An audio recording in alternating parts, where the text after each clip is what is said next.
नमस्कार, आप देख रहे हैं जनता टीवी और आपके साथ मैं तिशा। बुलेटिन की शुरुआत करते हैं और सीधा लिए चलते हैं आपको उत्तराखंड की विधानसभा में, जहां पर विधानसभा की कार्रवाई दूसरे दिन जारी है। ताकि उन बच्चों को कोई दिक्कत न रहे। उम्र की बात, तो जहां तक उम्र की बात है अध्यक्ष जी, ये डिसाइड लोक सेवा आयोग को करना है कि वो जो है जब फॉर्म भरेगा बच्चा उसी उम्र में वो माना जाएगा कि 42 साल का है या नहीं है। ये कैसे हो जाएगा? लोक सेवा आयोग कैसे इसमें कर लेगा? ये तो आप यहाँ से जब आप कहेंगे तभी जाके होगा, सरकार का जब फैसला होगा। और दूसरा मैं ये जानना चाहता हूँ, आपने तो गोविंद वल्लभ पंत विश्वविद्यालय के लिए कह दिया, लेकिन जो बाकी दूसरे विश्वविद्यालय हैं देश के, हमारे सायाजी राव विश्वविद्यालय, जो महाराजा सायाजी राव और तमाम जो अन्य जो हैं, उनके बारे में आपने इसका जिक्र नहीं किया। माननीय अध्यक्ष जी, जब हमने गोविंद विश्वविद्यालय के लिए कर दिया है तो जितने भी विश्वविद्यालय हैं वो सब पे लागू होगा, ऐसे नहीं कि एक ही विश्वविद्यालय पे होगा। ठीक है, धन्यवाद। प्रश्न संख्या 5 माननीय सदस्य श्रीमती ममता राकेश जी। माननीय अध्यक्ष जी, माननीय स्वास्थ्य मंत्री जी। माननीय अध्यक्ष जी, पढ़ावा मान लिया जाए। जी करिए सवाल। माननीय अध्यक्ष जी, मैं आपके माध्यम से माननीय मंत्री से जानना चाहती हूँ कि माननीय मंत्री ने अपने उत्तर भाषण में कुल 8 अस्पताल सूचीबद्ध किए गए हैं।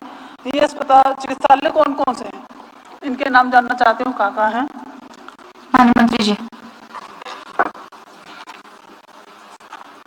माननीय अध्यक्ष जी,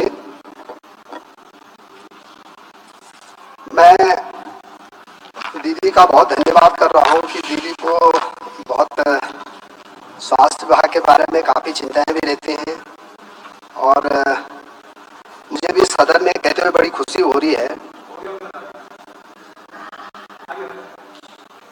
अभी बोला है क्या मैं? अब विधानसभा में जाओ दीदी, पहले इसका पूरा होने विधानसभा के लिए बोलेंगे आप, हम मना नहीं करेंगे। सबका साथ सबका विकास है। माननीय अध्यक्ष जी, अभी तक हमारे राज्य में 57,15,000 लोगों के आयुष्मान कार्ड बन चुके हैं और हमारे राज्य में 12,09,000 लोगों का अभी तक इलाज फ्री हो चुका है। और जो दीदी कह रहे हैं हमारे जो पेंशनर्स लोग हैं, जो हमारे कार्मिक लोग हैं, इन सबके जो है 5,97,000 जो है इनके कार्ड बने टोटल। इसमें से हमारे राज्य में टोटल अभी तक जितने कार्मिक हैं हमारे,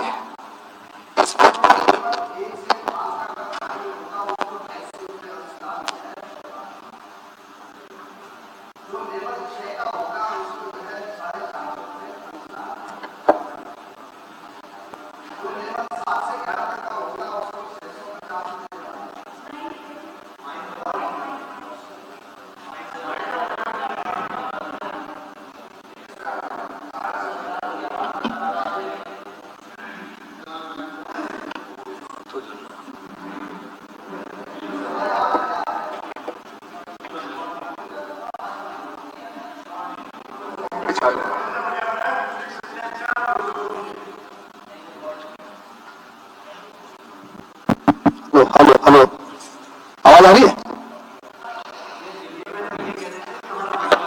हेलो। और जो मान्य जो लेवल 12 तक के वो हैं उनको 1,000 रुपये जमा करना होता है। योजना में उपचार हेतु ऊपरी सीमा कोई डिसाइड नहीं है कि खर्चा कितना भी हो सकता है। कार्मिक और पेंशनरों के आश्रित पति पत्नी, माता पिता, पुत्र और योजना में शामिल किए गए। राज्य के अंतर्गत 101 राजकीय हॉस्पिटल, 217 निजी चिकित्सालय राज्य के भीतर, राज्य के बाहर, अर्थात टोटल 318 चिकित्सालय इसमें सूचीबद्ध किए गए हैं। प्रदेश में चिकित्सा लाभ हेतु सरकारी अस्पतालों में संदर्भण की बाध्यता भी नहीं है। प्रदेश के बाहर सूचीबद्ध अस्पतालों में चिकित्सा उपचार हेतु मेडिकल कॉलेज और राजकीय चिकित्सालयों में भी जा सकते हैं, वहां भी कोई दिक्कत नहीं है। सूचीबद्ध चिकित्सालय में भर्ती होने की दिशा में कैशलेस सुविधा भी है। ओपीडी उपचार कराने में CGHS की दरों पर व्यय की प्रतिपूर्ति की सुविधा भी है।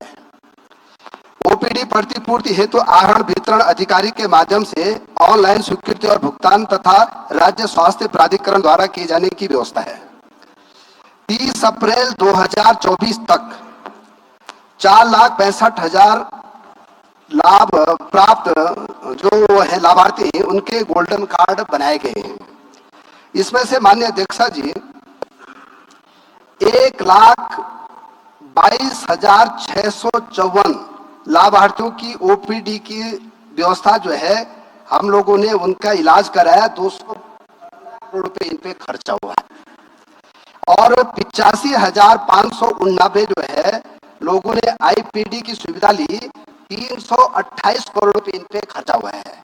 तो मेरा कहना है कि हम अपने कार्मिकों के लिए कोई कमी नहीं कर रहे हैं। जहां तक रहा सवाल कि कितने हॉस्पिटल सूचीबद्ध हैं, इसमें दंत चिकित्सालय के लिए जो दांतों का इलाज कराता है, इसमें पूरे प्रदेश के 21 हॉस्पिटल हैं। लेकिन माननीय विधायक जी ने कहा है कि देहरादून में कितने, ये बताइए।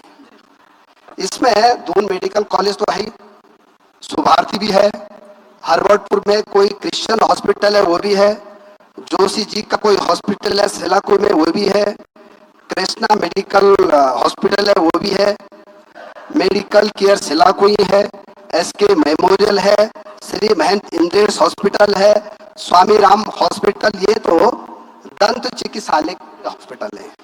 रहे अब आई के लिए जो कि राज्य के भीतर है, राज्य के भीतर जितने सरकारी हॉस्पिटल है वो सब है। राज्य के बाहर भी 17 हॉस्पिटल है वो भी है।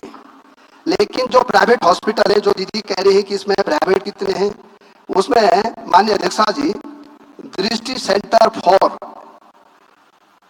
आई केयर सेंटर है नैनीताल में, एक ही है। दूसरा foundation general hospital Pauri Garhwal में 2, ये दूसरा है। दृष्टि आई इंस्टीट्यूट देहरादून ये तीसरा है। द हंस फाउंडेशन आई इंस्टीट्यूट हरिद्वार ये चौथा है। रामकृष्ण मिशन हॉस्पिटल विवेकानंद देहरादून ये है। सिंह आई हॉस्पिटल देहरादून ये 6वां है। श्री राम आई care and nursing home Udham Singh Nagar ये 7वां है। निर्मल आश्रम आई इंस्टीट्यूट देहरादून ये 8वां है। सुभानो आई हॉस्पिटल नैनीताल ये 9वां है।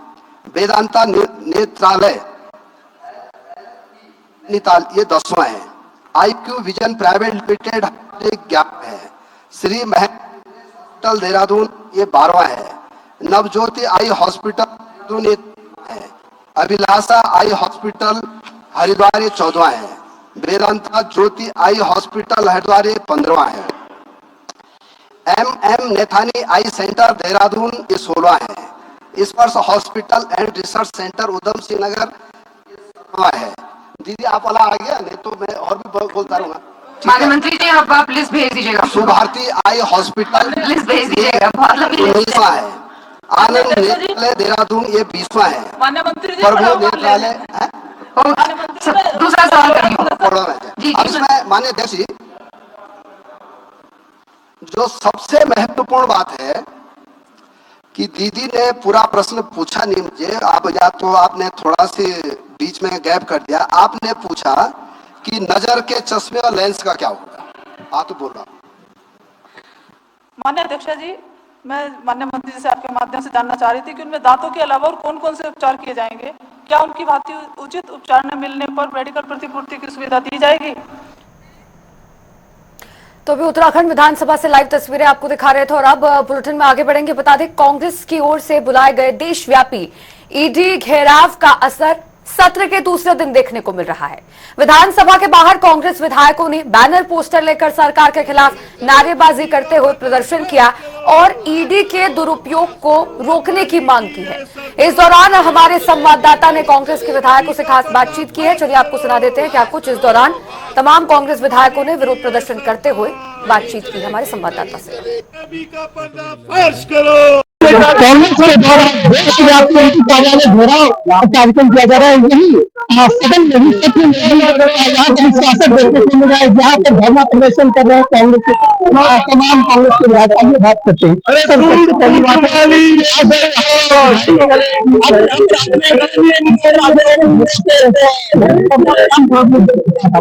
देखिए, हाइडेनबर्ग रिपोर्ट में पहले अडानी जी का पूरा जो ऑफशोर में निवेश था, जिस प्रकार से हवाला पूरा एक रैकेट चल रहा था, उसका खुलासा करा। अब सभी चीफ की संलिप्तता जो भ्रष्टाचार में है, हाइडेनबर्ग रिपोर्ट में उन्हें एक्सपोज करा है। हमारी मांग है कि सबसे पहले तो वो इस्तीफा दे, और दूसरी हमारी मांग है कि जेपीसी के तत्वाधान में पूरी इस विषय की जांच हो, पारदर्शिता लानी भारतीय राजनीति में और शासन में, प्रशासन में आज सबसे बड़ी आवश्यकता है।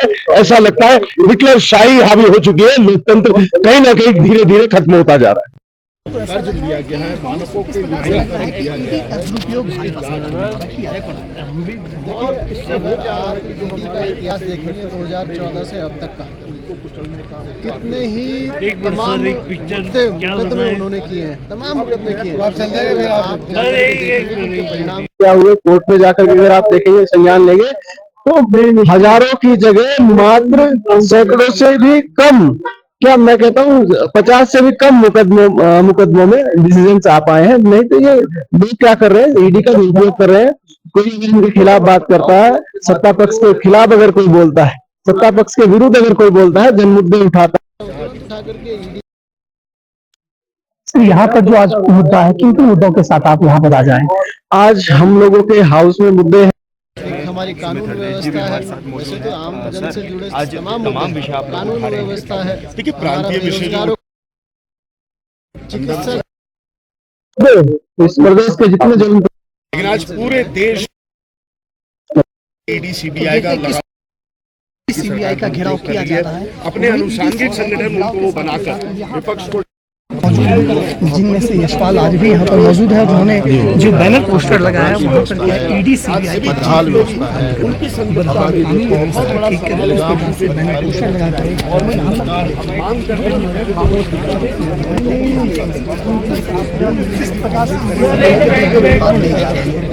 लगातार आप देखें जिस तरह से विपक्ष से लोगों को परेशान करने का काम किया जा रहा है, दूसरी तरफ देश के पूरे पीएसयू पे एक पूरा कब्जा कर दिया, पूरे व्यक्ति को बेच दिया है। उसको लेकर कांग्रेस कह रही है इसमें जो सीबी की क्षमता भी है उसकी जांच होनी चाहिए। सर दूसरी बात आइए मिलते हैं सर, इस प्रकार से सीबीआई के दुरुपयोग की बात से यहाँ पर तो कैसा रहेगा, अलग अलग योगा को टाइम हो रहा है। ठीक आपका फोटो हो गया, ठीक है। लगातार पूरे देश केंद्र सरकार, मोदी सरकार विपक्ष के नेताओं के खिलाफ सीबीआई, ईडी, इनकम टैक्स का दुरुपयोग मैं क्या करूँ मामलों में ठीक है इधर अभियोग दाखिल कर रही है। और हमने जो उनके देश के जो बता दें भारतीय जनता पार्टी बता रही है। कई मामले ऐसे हैं, गिरफ्तारियां हुई, लेकिन आखिर में सीबीआई हो चाहे ईडी हो चाहे इनकम टैक्स, तो विपक्ष के नेताओं के खिलाफ कुछ भी जांच में साबित नहीं हो पाया। आज एक मुद्दा और भी है, हाइडेनबर्ग की जो रिपोर्ट है जिसमें साफ तौर से कहा गया है कि अडानी समूह बड़े पैमाने पर कर्ज ले रहा है, मानकों को ताक पर रखते हुए, जो नॉर्म्स है उनकी अनदेखी करते हुए, मानकों को ताक पर रखते हुए कर्ज ले रहा है, जिससे छोटे निवेशक, बड़े निवेशक जो आर्थिक रूप से कमजोर करने की अडानी समूह की कोशिश है। अब इसको लेकर विपक्ष और हमारे नेता आदरणीय राहुल गांधी ने दबाव बनाया और सरकार को, केंद्र सरकार को माननीय उच्चतम न्यायालय ने निर्देश दिए कि इसकी जांच होनी चाहिए। जांच केंद्र सरकार ने सीबी को सौंप दी। अब नया खुलासा ये हुआ है कि इसमें अडानी समूह के साथ जिसको यह मामला सीबी को सौंपा गया है, अडानी समूह परिवार और सीबी परिवार, उनके रिश्तेदार बेनामी मामलों में, बेनामी संपत्तियों में, बेनामी कारोबारों में संलिप्त हैं। हमारी मांग है कि सेबी जब खुद इसमें शामिल है तो कैसे वह इससे हम निश्चितता की उम्मीद कर सकते हैं। हमारी मांग है कि इसकी जांच संसदीय, हमारी मांग जो हमारी संयुक्त संसदीय समिति है, जेपीसी है, इसके द्वारा हो। और हम निवेदन करना चाहते हैं माननीय उच्चतम न्यायालय से कि इसका स्वतः संज्ञान लेकर इसमें कार्रवाई करें।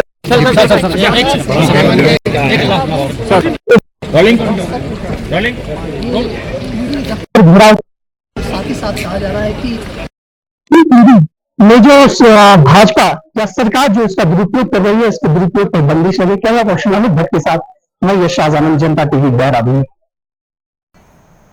और अब खबरों में आगे बढ़ेंगे। आपको बता दें कि उत्तराखंड में राज्य आंदोलन के चिन्हित आंदोलनकारियों और उनके आश्रितों को सरकारी नौकरी में 10% क्षैतिज आरक्षण का विधेयक पास हो गया है, जिस पर राज्य आंदोलनकारियों में खुशी की लहर है। यही इसको लेकर राज्य आंदोलनकारी मंच की ओर से शहीद स्थल पर कार्यक्रम आयोजित किया गया। इस दौरान शहीदों को श्रद्धांजलि दी गई। साथ ही आंदोलनकारियों ने सीएम धामी और राज्यपाल का आभार जताया। हम यहाँ पे शहीद स्मारक में राज्य सरकार विशेष धामी जी का यहाँ पे आभार प्रकट करने आए थे। जिस प्रकार से धामी जी ने हमारी 2013 से जो बहुप्रतीक्षित हमारी जो मांग थी 10% क्षैतिज आरक्षण की, उसको लागू किया है। निश्चित तौर से वो बधाई के पात्र है, सरकार पूरी बधाई के पात्र है और राजभवन भी बधाई का पात्र है। महिम उनका हम आभार प्रकट करते हैं। साथ ही हम आभार प्रकट करते हैं जो हमारी प्रवर समिति जो बनी थी, हमारे उसके अध्यक्ष माननीय प्रेमचंद अग्रवाल जी, हमारे माननीय विधायक चमोली जी, उसके सदन के उपनेता भुवन कापड़ी जी, तमाम उन सदस्य जो उस प्रवर समिति के जो उसमें सदस्य थे, उनका हम आभार प्रकट करना चाहते हैं। सुबोध उनियाल जी और सौरभ ओगणा जी, उनका विशेष आभार है क्योंकि प्रवर समिति से पहले जो सरकार में हमारी 10% की जो पैरवी की थी वो इन्हीं 2 मंत्रियों द्वारा की गई थी। तो निश्चित तौर से सभी लोग बधाई के पात्र हैं। जो है आंदोलनकारियों ने ही बनाया। पृथक राज्य का जो आंदोलन था, इसमें तमाम लोगों ने बढ़ चढ़ कर हिस्सेदारी है और हम लोग तो इसके मौलिक एक तरह से अधिकारी हैं। जो भी चीज़ें होती हैं उसके हमारा हक है और हक के आगे ही सरकार झुकती है। और जो संघर्ष उत्तराखंड आंदोलनकारियों ने किया और खास करके प्रदेश के जो नेतृत्व है, जगमोहन जी, प्रदीप जी, अन्य तमाम लोगों ने बढ़ चढ़ करके संघर्ष किया और आज उसी का नतीजा है कि हम लोग 10% जो हॉरिजॉन्टल रिजर्वेशन मिला है। तो ये बहुत एक तरह से हिस्टोरिकल डिसीजन है, हिस्टोरिकल जीत है जो कि सस्पेंडेड रही काफ़ी टाइम तक। मुख्यमंत्री पुष्कर सिंह धामी जी को धन्यवाद देना चाहूँगा, उनकी पूरी टीम को धन्यवाद देना चाहूँगा। उत्तराखंड विधानसभा का आभार प्रकट करता हूँ कि उन्होंने इतनी वर्षों पुरानी मांग को आगे बढ़ाया। शुरू में जब ये आंदोलन हुआ, जब आंदोलन यहाँ पर चला तो आरक्षण के बीच में स्टार्ट हुआ, बाद में उत्तराखंड आंदोलन में परिवर्तित हुआ। उस टाइम भी हमारी मांगे थी यहाँ के लोगों को रोजगार मिले, यहाँ के लोग आगे बढ़े, यहाँ का विकास हो, यहाँ पर सर्वांगीण विकास हो। लेकिन किसी कारणवश वो चीज़ें रह गई। लेकिन मैं माननीय मुख्यमंत्री जी का, माननीय राज्यपाल जी का, गुरमीत सिंह बेदी जी का, लगातार जिस प्रकार से राज्य आंदोलनकारी संघर्षरत थे, 13 अगस्त 2010 में जो हमने जो एक क्षैतिज आरक्षण का जो हमें लाभ मिला था, जो लाभ दिया था निशंक सरकार के टाइम पे, वो 26 अगस्त 2013 से उच्च न्यायालय के हस्तक्षेप से लगातार स्थगन में था। और उसका हमारे को लगा लीजिए 11 साल की पीड़ा आप समझ सकते हैं कि अगर कोई लड़का उस समय रोजगार पे लगता तो आज वो एओ होता, मैं समझता हूँ। तो कहीं ना कहीं माननीय मुख्यमंत्री ने, जो तत्कालीन सरकार थी, जो उनको अल्प समय जो उसमें मिला, उन्होंने हमारी बात को समझा। महामहिम के यहाँ से वो एक्ट, पुराना एक्ट मंगवाया 2015 वाला, उसको। और बुलेटिन के बीच इस वक्त एक बड़ी खबर सामने आ रही है। इस वक्त की बड़ी जानकारी आपको बता दें, बड़ी खबर, बड़ी जानकारी इस वक्त की प्रदेश के 8 जिलों में भारी बारिश का अलर्ट मौसम विभाग ने जारी किया है। मौसम विभाग ने चेतावनी जारी की है 8 जिलों में, और ये 8 जिले हैं देहरादून, पौड़ी, टिहरी, नैनीताल, चंपावत, उधम सिंह नगर, बागेश्वर, पिथौरागढ़। ये 8 जिले उत्तराखंड के जहां पर भारी बारिश की चेतावनी जारी की है और लोगों से सतर्क रहने की अपील की है मौसम विभाग ने। चूंकि भारी बारिश का अलर्ट इन 8 जिलों में जारी किया गया है, तो ऐसे में दुर्घटनाएं होने की संभावनाएं ज्यादा है। भारी बारिश की वजह से लैंडस्लाइड की घटनाएं हो सकती हैं और इसीलिए लोगों से अपील की गई है कि अपने घरों में रहें और सतर्क रहें। सतर्कता बरतने की अपील लोगों से की गई है यहाँ पर, चूंकि भारी बारिश से तबाही हो सकती है। नवीन शुक्ला हमारे संवाददाता हमारे साथ लाइव जुड़ गए और भी ज्यादा जानकारी मौसम को लेकर ले लेते हैं उनसे। नवीन, 8 जिलों में उत्तराखंड के मौसम विभाग ने अलर्ट जारी किया है भारी बारिश का। फिलहाल क्या कुछ स्थिति यहाँ पर बनी हुई है, किस तरह के हालात नजर आ रहे हैं इन जिलों में? किसान मौसम विभाग ने एक बार फिर जो आपदा से जिले हैं उसको लेकर एडवाइजरी भी जारी की है कि जो मौसम का मिजाज है वो जिलों में बदल सकता है। इसके साथ ही कहीं ना कहीं अगर बात की जाए तो बारिश होती है तो जो तमाम जो नदी नाले हैं वो उफान पे आ जाते हैं, और जिसको देखते हुए मौसम विभाग ने अलर्ट जारी किया है। और मौसम विभाग ने साफ तौर पर कहा कि अगर आवश्यक ना हो तो लोग घरों से ना निकले। और साथ ही क्योंकि मौसम विभाग अपनी समय समय पर एडवाइजरी जारी करता रहता है, और एक बार फिर मौसम विभाग ने उत्तराखंड के 8 जिलों के लिए जो है एडवाइजरी जारी की है, अलर्ट जारी किया है कि जो ये इन 8 जिलों में जो है तेज बारिश हो सकती है। और कहीं ना कहीं बारिश होने से आम जीवन भी प्रभावित होता है, जो मार्ग होते हैं वो भी अवरुद्ध हो जाते हैं जी। और जो आवागमन की जो चीजें होती है वो भी कहीं ना कहीं रुक जाती है। तो जिसको देखते हुए अब मौसम विभाग ने एक बार फिर अलर्ट जारी किया है, और सबको जो लोग हैं जो पहाड़ी क्षेत्र में लोग हैं और इन 8 जिलों में रह रहे हैं उन लोगों मौसम विभाग ने कहा है कि सभी लोग अलर्ट पर रहें। और इसके साथ ही मैं ये भी बताना चाहूंगा क्योंकि मौसम विभाग अपनी जो एडवाइजरी है समय समय पर जारी करता रहता है जी। और जिसको देखते हुए तमाम जो आलाधिकारी हैं जो जिलाधिकारी हैं वो भी अलर्ट मोड पर हैं। अगर कहीं ऐसी कोई स्थिति आती है, कहीं पर जलभराव की स्थिति होती है या फिर जो मार्ग अवरुद्ध होते हैं तो उसे खोलने का भी काम किया जाता है। साथ ही जो डेंजर जोन है उन्हें भी चिन्हित करने का काम किया गया है, क्योंकि पहाड़ी क्षेत्र में सबसे बड़ी समस्या यह होती है कि बारिश होने से जो है पहाड़ी से मलबा आ जाता है और मार्ग अवरुद्ध हो जाते हैं।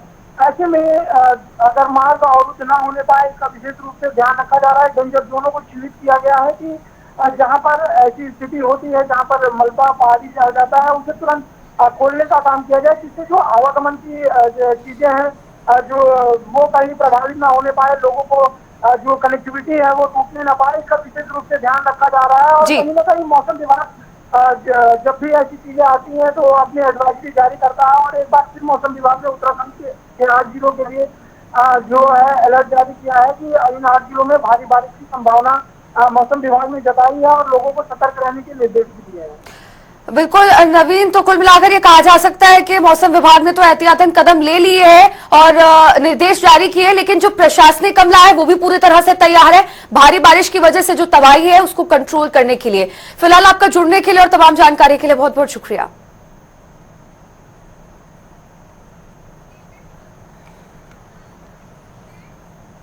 और इस खबर के साथ फिलहाल बुलेटिन में इतना ही। रुक रहे एक छोटे से ब्रेक के लिए, फौरन हाजिर होंगे। देखते रहिए जनता टीवी।